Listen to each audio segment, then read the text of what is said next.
Good day everyone, I'm adzra, igsuk, and my topic is all about models in communication by Shannon and Weaver communication model. So this model developed in 1948 by Claude Shannon and Warren Weaver is one of the earliest, the most influential models of communication. Originally designed for engineering and telecommunications, it has since been widely applied to general human communication. So, Shannon and Weaver communication models is nagdevelop siya noong 1948 by Claude Shannon and Warren Weaver. And this model described communication as a linear process moving from a sender to a receiver and also through a channel. And it is emphasized the role of noise that can interfere with the message originally meant for telephone and telegram system. And also, it is now used in analyzing all forms of communication. And the next is, we have the key components. Key components, number one is sender. Information source, the originator of the message. So, the sender is, this is the origin point of the message. It is person or thing the communications. Think of it as the source of the information being sent.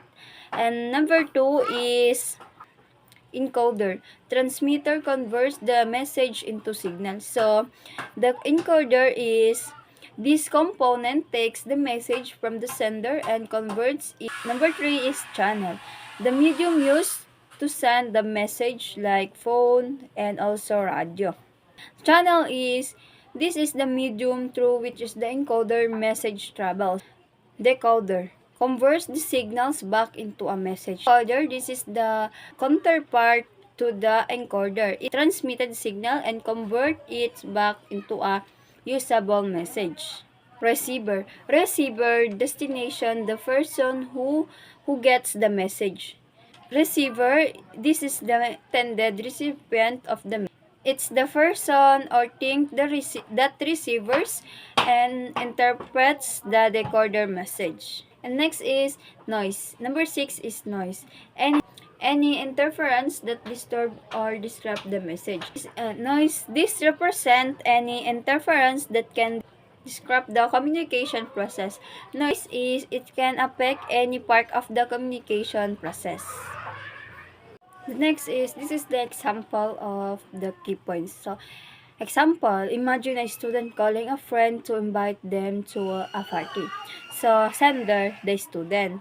And encoder, the mobile phones in the channel circular network. And noise static on the line of background scatter.